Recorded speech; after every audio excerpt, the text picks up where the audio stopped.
지금 태국 정부 헛발질 때문에 타이 항공까지 문을 닫게 생겼는데 대체 태국 정부는 무슨 생각인 거야? 여기 태국의 대표 항공인 타이 항공의 승무원 대기실. 태국인 동료들에게 흥분해서 목소리를 높이는 한 프랑스 승무원이 있습니다. 오랜 시간 태국 항공사에서 일을 해왔지만 이번만큼은 정말 태국 사람들이 이해가 안 간다며 고개를 절레절레 저었다는데요. 그리고 얼마 지나지 않아 이 여성분이 지금 한국에 와 있다고 합니다. 대체 무슨 사연인지 궁금해지는데요. 오늘의 사연 시작합니다. 안녕하세요. 저는 타이항공에서 일하고 있는 프랑스 출신의 소피라고 합니다. 프랑스 사람인데 태국 항공사에서 일하는 게 좀 특이하게 보이시겠죠? 제가 비행을 할 때 태국어로 사와디카 라고 인사할 때 승객들의 눈이 동그래지는 걸 자주 봤는데 아마 제 이야기를 듣는 분들도 동그랗게 눈이 커지셨을 것 같네요. 그간 타이항공에서 일하며 금발의 푸른 눈을 가진 서양인이 유창한 태국어로 인사하는 모습이 신선한 충격이라는 이야기를 많이 듣긴 했어요. 정말 많이 듣는 질문이 어떻게 프랑스 여성인 제가 태국 항공사에서 일하게 되었을까? 인데요. 아버지께서 동남아시아를 기반으로 사업을 하셨어요. 그러다 보니 저희 가족은 자주 태국을 방문했고 어릴 땐 방콕에서 몇 년을 살기도 했죠. 어린 저에게 태국은 마법 같은 나라였습니다. 화려한 불빛으로 반짝이는 사원들, 향신료 냄새 가득한 시장, 미소 가득한 사람들까지 모든 것이 신비롭고 아름다웠던 기억입니다. 그래서 프랑스로 돌아간 후에도 방학 때마다 방콕을 찾았어요. 그래서 제게 태국은 제2의 고향이나 다름없었습니다. 그러던 어느 날 비행기를 타고 방콕으로 향하던 중 문득 깨달았어요. 하늘을 날고 있는 그 순간이 너무나 행복한 거 있죠? 그때 결심했습니다. 아, 이거야. 내가 하고 싶은 일이 바로 이거야. 이렇게 비행을 좋아하는 마음과 태국에 대한 애정이 만나 자연스레 타이항공의 승무원이 되겠다는 꿈을 꾸게 되었습니다. 물론 쉽지 않은 도전이었습니다. 외국인이 태국 항공사에 들어가는 것은 흔한 일이 아니었으니까요. 하지만 제 태국어 실력과 문화에 대한 이해, 그리고 열정을 인정받아 마침내 꿈을 이룰 수 있었어요. 타이항공에서 일하면서 저는 정말 행복했습니다. 매일 다양한 사람들을 만나고 여러 나라를 오가는 일은 언제나 새로운 경험을 안겨주었죠. 특히 태국인 동료들과 일하는 것은 정말 즐거웠어요. 그들의 미소와 친절함은 제가 어릴 적 경험했던 그대로였습니다. 동료들 중에는 특히 친한 친구들이 몇 명 있었어요. 눕과 뿌라이가 바로 그 친구들입니다. 우리는 자주 함께 시간을 보내며 서로의 문화에 대해 이야기를 나누곤 했죠. 눕과 뿌라이는 제게 더 깊이 있는 태국 문화를 가르쳐 주었고 저는 그 친구들에게 프랑스의 문화를 소개했어요. 이렇게 타이항공에서의 제 삶은 순조롭게 흘러가고 있었습니다.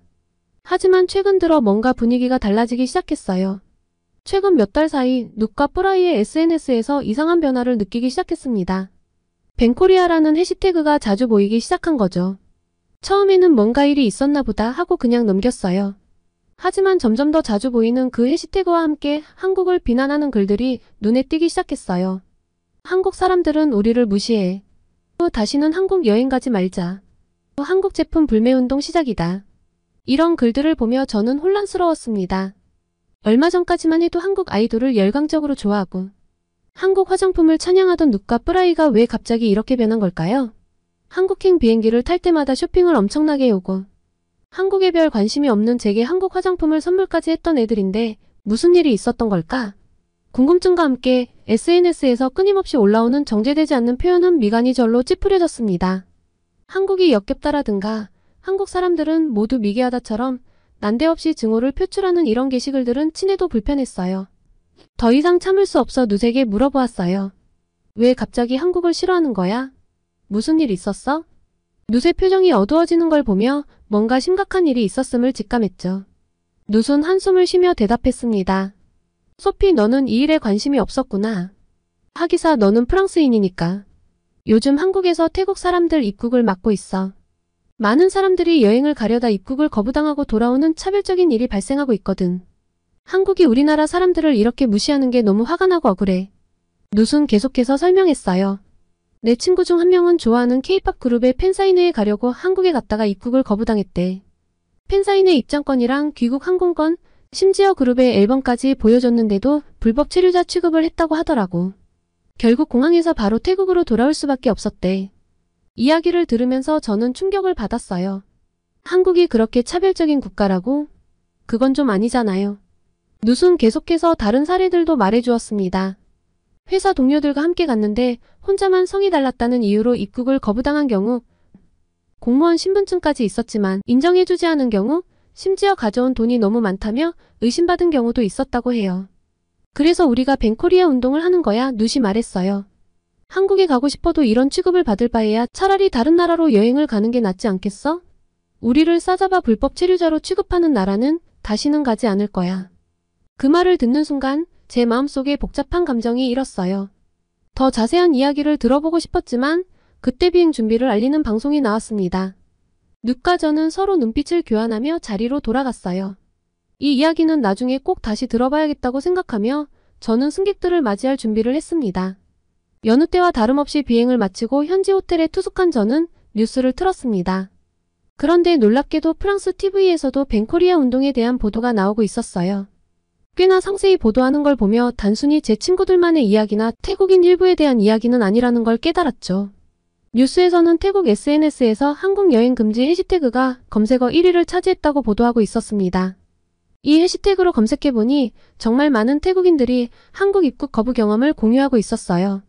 한 태국인은 이전에 4번이나 한국을 방문했고 왕복 항공권과 호텔 예약 등 모든 입국 조건을 갖췄는데도 최근 한국 입국을 거절당했다고 했습니다. 또 다른 사람은 전 세계 20개국을 여행했는데 유독 한국에서만 입국이 거부됐다고 말하기도 했죠. 더 충격적인 건 일부 태국인들이 한국인은 태국인을게 돼지로 본다는 등이 과격한 비난을 쏟아내고 있다는 점이었습니다. 이런 반한 감정이 이렇게까지 커질 줄은 상상도 못했어요. 상황이 심각해지자 세타 타위신 태국 총리까지 나서서 이 문제를 정부 차원에서 조사하겠다고 밝혔다는 소식도 들었습니다. 태국 총리가 직접 나서는 걸 보니 이 문제가 정말 심각한 수준이라는 걸 실감할 수 있었죠. 게다가 몇 년 전 태국 정부가 태국인 불법 체류자 입국 거부 방침을 내세우며 한국에 머물던 태국인 불법 체류자들이 귀국을 하지 못해 한국 측에서 비용이나 장소 등의 문제로 강력히 문제를 삼으며 송환 요구를 했던 뉴스도 함께 확인할 수 있었는데요. 이를 가지고도 말이 많았습니다. 한국인들이 태국인을 인간적으로 대우하지 않고 불법 체류자 취급을 하며 내쫓으려고 한다. 시설에 들어간 태국인들에게 제대로 된 식사와 물을 제공하지 않고 있다 등등 확인되지 않은 소문이 퍼져나가고 있었거든요. 이 때문에 태국인들의 반한 감정이 점점 더 심해지는 것 같아 걱정되었습니다. 그리고 태국인들의 반한 감정, 불법 체류자 문제는 제게도 엄청난 영향을 끼쳤어요.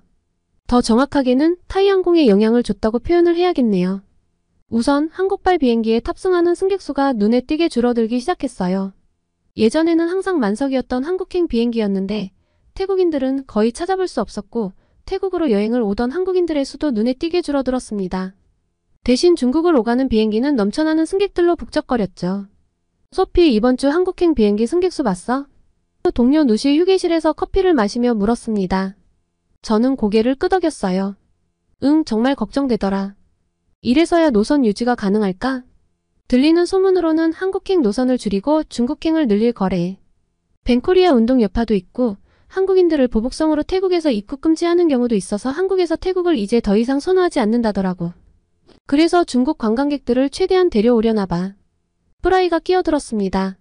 근데 그게 과연 좋을까? 우리는 잠시 침묵에 빠졌어요. 중국인 승객이 늘어난다는 건 우리 모두에게 부담스러운 일이었거든요. 어느 날 중국인 단체 관광객들을 태운 비행기에서 일하게 되었습니다. 비행기에 오르자마자 시끄러운 소리와 냄새가 저를 덮쳤어요. 객실은 이미 아수라장이 되어 있었죠. 그 중에서도 특히 한 남자 승객이 눈에 띄었습니다. 술에 취한 듯 큰 소리로 떠들며 다른 승객들을 귀찮게 하고 있었거든요. 선생님, 다른 승객들에게 피해를 주고 계세요. 제발 자제해 주시겠어요? 제가 부탁했어요. 뭐? 내가 뭘 잘못했다고? 그 승객이 소리를 질렀습니다. 너희 같은 것들이 뭘 안다고. 그 승객은 제 팔을 거칠게 잡았고 그 과정에서 저는 멍이 들었어요. 결국 다른 승무원들의 도움으로 승객을 진정시킬 수 있었지만 정말 힘든 비행이었습니다. 착륙 후 동료들과 이 사건에 대해 이야기를 나누었어요. 나도 지난주에 비슷한 일이 있었어. 한국인 크루인 지민이가 한숨을 쉬며 말했습니다. 한 승객이 화장실에서 담배를 피우다 적발됐는데 그걸 말리는 과정에서 욕설을 들었지 뭐야. 어제는 비행기 좌석을 일부러 망가뜨린 승객도 있었대. 누시 덧붙였어요. 수리 비용이 엄청나다던데. 다음날 휴식 시간에 TV를 보고 있었는데 깜짝 놀랐습니다. 제가 겪었던 그 중국인 승객의 사건이 뉴스에 나오고 있었거든요. 어제 타이항공 비행기에서 난동을 부린 중국인 승객이 오늘 방콕 왕궁에서 또다시 문제를 일으켰습니다. 화면에는 모자이크 처리된 남자의 모습이 보였지만 그의 옷차림과 행동을 보니 분명 제가 겪었던 그 승객이 맞았어요. 해당 승객은 왕궁 내에서 자녀에게 소변을 누도록 해 큰 논란을 일으켰습니다. 이에 태국 관광체육부 장관은 강력히 항의하며 해당 관광객에 대한 처벌을 검토 중이라고 밝혔습니다. 저는 그 광경을 믿을 수 없다는 듯이 쳐다보았어요. 어제 비행기에서 그토록 난동을 부리더니 오늘은 왕궁에서 이런 일을 저질렀다니 말이에요. 저 사람 어제 우리 비행기에 탔던 그 사람 맞지? 누시 놀란 목소리로 물었습니다. 응, 맞아. 제가 고개를 끄덕였어요. 어쩜 이럴 수가 있지? 우리는 서로를 바라보며 한숨을 쉬었습니다. 이런 상황이 계속된다면 타이항공의 모든 직원들이 안전은 물론이고 정신 건강까지 위협받을 것 같았어요. 하지만 태국 정부는 중국을 너무나 좋아하는 것 같았어요. 화면이 바뀌더니 태국 총리가 공항에서 중국 단체 관광객들을 직접 환영하는 모습이 나왔거든요. 오늘부터 중국 관광객들에 대한 비자 면제 조치가 시행됩니다. 이를 통해 태국 관광산업이 더욱 활성화될 것으로 기대됩니다. 와, 저렇게까지 해야 하나? 누시 놀란 표정으로 말했어요. 경제적으로는 도움이 될지 모르지만 말이지. 제가 말을 이었습니다. 승무원들은 죽으라고 등을 떠미는 건가? 지금도 충분히 힘든데 중국인 관광객이 늘어나면 감당이 안 될 텐데. 우리는 서로를 바라보며 깊은 고민에 빠졌어요. 앞으로 우리 항공사와 우리들의 일상이 어떻게 변할지, 그리고 이런 상황에서 우리가 어떻게 대처해야 할지 막막하기만 했습니다. 우리 항공사에서도 뭔가 대책을 마련해야 하지 않을까? 직원들이 너무 힘들어질 게 뻔한데. 제가 조심스럽게 제안했어요. 맞아. 누시 동의했습니다. 특별 교육이라도 받아야 할 것 같아. 이런 상황에 대처하는 방법 같은 거 말이야. 그리고 회사 차원에서 우리의 안전을 보장하는 정책도 필요해. 누시 덧붙였어요. 다음날 우리는 긴급 직원 회의를 소집했습니다. 모두가 모여 현재 상황에 대해 이야기를 나누었죠. 최근 중국인 승객들의 문제 행동이 늘고 있어요. 우리의 안전이 위협받고 있습니다. 한 동료가 말했어요. 다들 사실 벤코리아가 아니라 벤차이나여야 하는 거 아니냐며 온갖 불평불만을 늘어놨죠. 그때 태국인들의 마음을 좀 본 것 같아요. 사실은 한국이 좋은데 한국이 우리를 싫어한다고 생각하니 마음이 뒤틀려버린 것 아닐까. 우리는 오랜 시간 토론을 했어요. 결국 회사 측에 몇 가지 제안을 하기로 했습니다. 첫째, 모든 승무원들에게 문화 다양성 교육을 실시하자는 거예요. 둘째, 문제 승객 대응 매뉴얼을 만들자고 했죠. 셋째, 승무원들의 안전을 위한 보안 인력 증원을 요청하기로 했습니다. 적어도 중국 관광객들이 앞으로 계속 올 거라면 이 정도의 목소리는 내야 한다고 생각했어요. 얼마나 받아들여질지 모르겠지만 저는 그래도 오랜만에 편안한 마음으로 잠자리에 들 수 있었어요. 하지만 다음날 아침 예상치 못한 소식이 저를 기다리고 있었습니다. 다음날 아침 출근길에 태국 현지 신문을 보니 상황은 더욱 심각해 보였어요. 한국 놀러 가지 마. 라는 제목의 기사가 눈에 띄었습니다. 기사에 따르면 많은 태국인들이 한국 대신 일본이나 대만으로 여행지를 바꾸고 있다며 한국은 갈 필요가 없는 나라라는 거예요. 일본의 아류작 같은 나라라는 차별적 언어까지 곁들여 정말 심각해 보이는 수준의 기사였습니다. 제가 한국을 딱히 좋아한다거나 관심이 있다거나 한 건 아니지만 사실 중국 승객이 늘어나는 건 우리의 근무 환경과 직결되는 문제이니 골치가 아파왔죠. 출근해서 동료들과 이야기를 나눠보니 모두들 이 상황에 대해 걱정하고 있었습니다. 그리고 제가 미처 체크하지 못했는데 타이항공 내 한국인 승무원들도 문제였어요. 태국에서 느껴지는 반한 감정 때문에 스트레스를 엄청나게 받고 있더라고요. 은근히 배척하는 분위기도 느껴지고요. 어느 나라 사람이냐를 떠나 소중한 제 동료잖아요. 그리고 설령 한국이 잘못한 게 있다 하더라도 한국인 크루들에게 그러면 안 되는 거고요. 무엇보다 태국의 일방적인 주장 말고 균형 있는 시각이 필요할 때였습니다. 저는 잠시 생각에 잠겼어요. 이 상황을 그냥 두고 볼 순 없다는 생각이 들었죠. 누카 프라이에게 말했습니다. 아무리 그래도 그렇지 한국이 괜히 그러진 않을 거 아니야. 이유가 있을 것이고 오해가 있다면 풀어야지. 난 한국을 잘 모르지만 어떤 특정 국가가 괜히 그러는 건 아닐 거라고 생각해. 그때 한국인 승무원인 지민 씨가 지나갔습니다. 엄청 활달하고 즐거운 동료인데 평소보다 훨씬 말랐고 얼굴도 헬쑥해 보였죠. 지민아, 괜찮아? 제가 걱정스럽게 물었습니다. 지민이는 힘없이 자리에 앉았어요. 괜찮아, 소피야. 그냥 요즘 좀 힘들어서 그래. 저는 용기를 내어 물었습니다. 지민아, 사실 우리 태국인 동료들이 한국에 대해 오해하고 있는 것 같아. 대체 왜 한국은 태국인들의 입국을 거부하는 거야? 자세히 설명해 줄 수 있어? 지민 씨는 깊은 한숨을 내쉬었어요. 그리고 천천히 이야기를 시작했습니다. 사실 이 문제는 복잡해. 한국에서 태국인 불법 체류자 문제가 심각해지면서 시작됐어. 현재 한국에 거주하는 불법 체류자들 중에서 태국인들의 비율이 가장 높아. 전체 외국인 불법 체류자 중 약 78%를 차지하고 있지. 눕과 프라이의 눈이 커졌어요. 지민 씨는 계속 설명했습니다. 실제로 태국인 불법 체류자 수가 2015년 5만 2천 명에서 2023년 15만 7천 명으로 8년 동안 3배 넘게 증가했어. 이건 정말 심각한 문제야. 그렇게 많아? 누시 놀라서 물었어요. 응, 그래서 한국 정부가 입국 심사를 강화할 수밖에 없었어. 불법 체류자들 중에는 마약 범죄에 연루되는 경우도 있고 불법 취업으로 문제를 일으키는 경우도 많거든. 지민 씨는 최근 있었던 사건들을 설명해 주었어요. 광주에서 66명의 태국인 불법 체류자가 한꺼번에 검거된 일. 태국인들이 마약을 유통하다 적발된 사례 등을 말이죠. 그래서 한국 정부는 불법 체류자를 막기 위해 입국 심사를 강화할 수밖에 없었어. 하지만 이 과정에서 일반 관광객들도 피해를 보게 된 거지. 프라이와 눕은 고개를 숙였어요. 자신들이 SNS에 벤코리아 해시태그를 올렸던 것이 떠올랐나 봐요.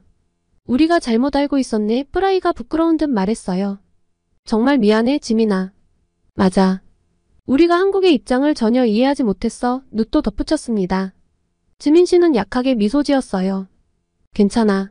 이렇게 서로 이해하려고 노력하는 게 중요한 거야. 그럼 우리가 할 수 있는 일이 뭐가 있을까? 제가 물었습니다.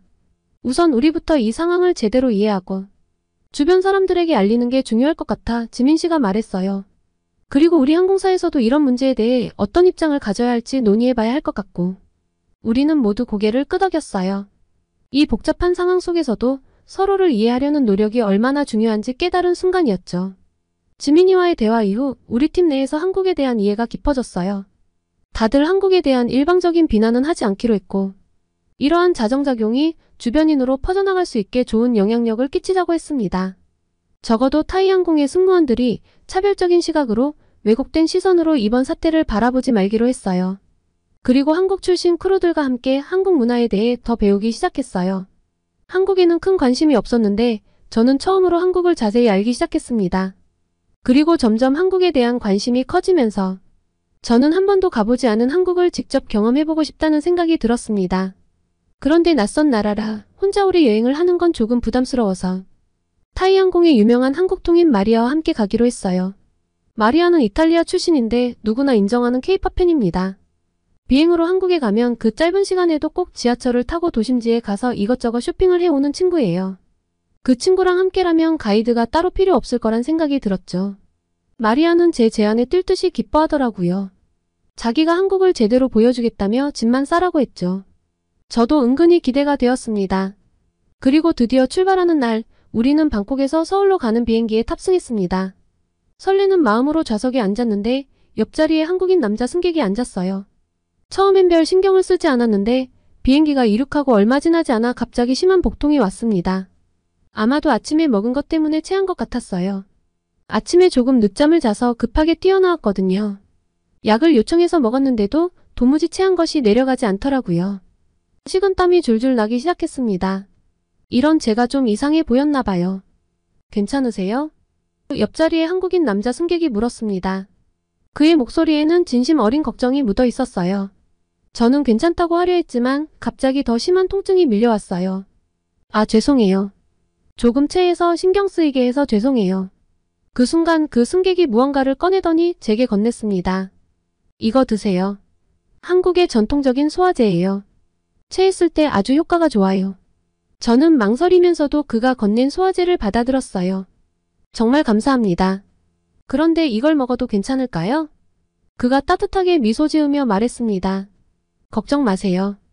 천연 한방 재료로만 만들어진 거예요. 저도 항상 가지고 다니는데 정말 효과가 좋아요. 이대로라면 비행기 안에서 어떻게 될지도 모르는 상황이라 우선 권유해준 소화제를 먹었습니다. 놀랍게도 얼마 지나지 않아 통증이 가라앉기 시작했어요. 뭔가 쑥 내려가는 느낌이 들더라고요. 와, 정말 효과가 있네요. 고마워요. 한국으로 가는 첫 시작이 끔찍할 뻔했다가 작은 병에 든 소화제 한 병 덕에 기분 좋게 바뀌는 순간이었습니다. 역시 기내에서 가장 매너가 있던 한국인들은 다르다니까. 마리아와 저희는 눈을 찡긋거리며 신호를 교환했죠. 그리고 저희는 관광을 시작했습니다. 마리아가 말했어요. 소피, 우리 그간 진상 중국인들 승객 때문에 고생했으니 몸보신을 해야 해. 한국에 오면 삼계탕을 꼭 먹어봐야 한다고. 또 체할까봐 기내식을 하나도 먹지 못해 좀 배고팠는데 삼계탕은 뭐지 싶었지만 마리아 추천이니 뭐 괜찮겠지 란 생각으로 따라갔습니다. 아주 인기가 많은 집이라더니 한국인도 많지만 외국인도 정말 많았습니다. 메뉴판에 어떻게 먹는지 안내가 외국어로 된 걸로 봐서 마리아가 제대로 데려왔단 느낌이었어요. 한국 전통 가옥 같은 느낌으로 된 건물도 멋졌는데 나온 음식은 사실 좀 생소했습니다. 하지만 정말 맛이 좋더라고요. 아주 따뜻하고 고소해서 뽀얀 국물을 계속 떠먹고 있던 찰나 옆 테이블이 뭔가 신경 쓰이기 시작했어요. 태어나 처음 와본 한국에 아는 사람이 있을 리 없으니 내가 오늘 피곤해서 그런가 보다 하고 다시 밥을 먹는데 아무리 생각해도 어디서 본 듯한 사람인 것 같은 거예요. 그런데 옆 테이블 사람도 자꾸 저를 흘끔흘끔 쳐다보더라고요. 더 이상 삼계탕에 집중이 안 되기 시작했습니다. 어디서 봤더라 하는 순간 갑자기 기억이 났어요. 아 맞다. 방콕에서 서울행 비행기. 제가 체했을 때 도와준 한국 남자. 너무 놀라서 깨악 소리를 질렀는데 소리가 너무 컸던지 옆 테이블 남자가 고개를 들어 저를 바라봤습니다. 민망해서 어쩔 줄 모르는데 남자가 맞네 라며 환하게 웃어주더군요. 그러면서 제게 악수를 청했습니다. 안녕하세요, 승훈입니다. 비행기에서 많이 힘들어 보이셔서 걱정했는데 이렇게 뵙게 되어 다행이네요. 그런데 좀 신기하더라고요. 여기는 관광객 맛집으로 아는데 현지인인 사람이 왜 여기 있는 걸까요? 현지인들도 많이 오는 곳인가? 친구를 데리고 온 건가? 그런데 그 순간 승훈 씨가 물었습니다. 여기 엄청 유명한 데인데 한국에 아는 분이 있으신가 봐요? 누가 추천했어요? 뭐야, 나랑 비슷한 걸 궁금해했잖아? 뭔가 약간 수줍어지려는 순간 호기심에 가득 찬 마리아가 끼어들었습니다. 어라? 그때 그분이네. 이야, 은인이잖아. 안녕하세요. 전 소피 친구 마리아예요. 라며 시작한 마리아의 대화에 당황했는데 어느 순간 저희와 승훈 씨 일행은 한국의 디저트 가게에 앉아있더라고요. 승훈 씨 말로는 태국과 베트남 등 동남아시를 대상으로 사업을 한다고 하더라고요. 지금은 미팅을 위해 한국에 왔고 2주일 정도 서울에 머물 예정이라고 했습니다. 아, 그런데 마리아 입을 좀 막고 싶었어요. 우리도 관광을 해야 하는데 외국인들이 관광을 해야 하니 한국 사람이 좀 도와주면 어떻겠냐고 하는데 대체 얘가 왜 이러나 싶은 거예요. 자기가 현지인보다 한국을 더 잘한다고 이야기할 땐 언제고? 그런데 승훈 씨가 참 성격이 좋았습니다. 마리아가 너무 주책을 떨어서 얘 뭐야 할 법도 한데 그걸 다 받아주더라고요. 그리고 어느 순간 연락처를 교환하고 진짜 관광도 같이 하기로 했죠. 머리가 지끈거리는 느낌이었습니다. 나오면서 마리아에게 너 이게 지금 뭐 하는 거야? 저 남자가 유부남이거나 애인이 있으면 어쩌려고 했더니 절 비웃더라고요. 한국 남자들은 프랑스 남자들처럼 가볍지도 않고 굉장히 젠틀해. 그리고 왼손에 반지도 없던데? 결혼도 안 했어. 그리고 여자친구가 있으면 혼자 여행 왔겠니? 무엇보다 널 보는 눈빛이 심상치 않았다니까. 난 느낌이 왔어. 그렇게 저는 난생 처음 방문한 한국에서 프랑스 여자들과 한국 남자 하나라는 특이한 조합으로 관광을 시작했습니다. 아무래도 한국인이 관광을 이끌어주니 편하긴 편하더라고요. 마리아가 한국어를 좀 할 줄 알지만 아직 한참 배워야 하는 수준이라 마리아를 믿고 어딘가를 가기는 좀 어렵거든요. 그리고 무엇보다 얼떨결에 2명의 외국 여자를 데리고 관광을 시켜줘야 하는 승훈 씨 입장도 곤란했을 텐데 배려도 잘해주고 참 친절했습니다. 많이 걸을 땐 가방을 들어주기까지 했어요. 처음엔 당황스러웠는데 승훈 씨의 매너에 적응해버린 제가 당황스러울 정도였죠. 그리고 많은 대화를 통해 조금씩 알아갈수록 참 괜찮다는 생각이 들더라고요. 프랑스 남자들이 로맨틱하다고 알려져 있지만 사실 좀 많이 가볍거든요. 제가 대학 때 만나봤던 프랑스 남자들은 하나같이 진중함이라고는 찾아볼 수 없는 사람들이었어요. 그런데 승훈 씨는 참 진중한 편이었습니다. 영어, 태국어도 수준급으로 잘해서 소통하기도 어렵지 않았고요. 제가 한국 여행을 오기 전 마리아가 귀에 피나도록 이야기했던 한국의 장점은 사실 잘 기억이 안 났는데 승훈 씨가 말하는 한국 이야기는 왜 그렇게 재미있고 속속 들어오는지 참 신기했던 경험이었습니다. 많이 친해져서 방콕으로 돌아가는 비행기도 같이 맞추기로 했죠. 그리고 방콕으로 돌아가는 비행기에서 승훈 씨가 이야기를 했습니다. 저와 진지한 관계가 되었으면 한다고요. 결말이요? 다들 예상하시듯 진지하다 못해 아주 깊은 관계로 잘 만나고 있답니다. 승훈 씨를 통해 한국과 한국인을 알아가면 알아갈수록 그때 호들갑을 떨며 함께 관광을 하게 해준 마리아에게 참 고마워요. 마리아 말대로 한국 남자는 프랑스 남자들에 비해서 아주 젠틀하고 진중했습니다. 매너도 아주 좋고요. 좀 특이한 면은 있었습니다. 지금은 적응을 했는데요. 화장실을 정말 자주 가더라고요. 프랑스 사람들과는 달라서 좀 생소했어요. 정말 관리가 철저하구나 하고 느꼈는데요. 아침에도 샤워를 하고 나가고 저녁에도 샤워를 하는데 좀 더운 날이면 중간에도 샤워를 하더라니까요. 그렇게 자주 씻어서 냄새가 안 나는 걸까요? 그런데 밖에서 돌아다니다가 땀을 흘려도 나쁜 치취가 전혀 없더군요. 데오드란트를 쓰지 않는데도 몸에서 향긋한 냄새가 나다니 정말 부러워요. 그리고 밥도 좀 많이 먹어요. 태국 사람들은 많이 먹지 않거든요. 그러다 보니 태국의 1인분이 참 작은데 승훈 씨는 태국에서 3인분은 먹어야 1인분 먹은 것 같다며 정말 잘 먹습니다. 식당에서 메뉴를 시킬 때마다 다들 깜짝깜짝 놀랄 정도예요. 신기한 건 그렇게 먹는데 살이 잘 안 찌더라고요. 이렇게 쓰고 보니 부러운 점들이 많네요. 생각해보면 참 신기해요.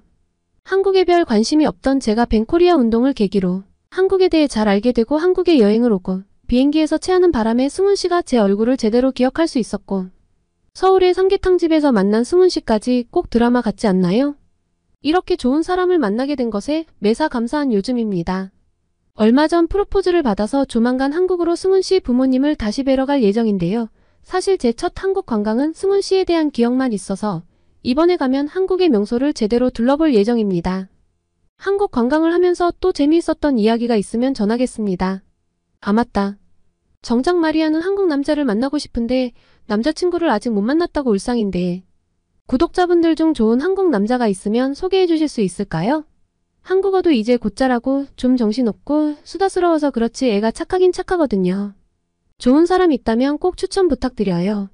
오늘은 프랑스 출신으로 태국의 타이항공 승무원으로 일하며 태국의 벤코리아 운동을 객관적인 시선에서 지켜봤던 타이항공 승무원분의 사연이었습니다. 오늘의 사연이 마음에 드셨다면 구독과 좋아요를 눌러주세요.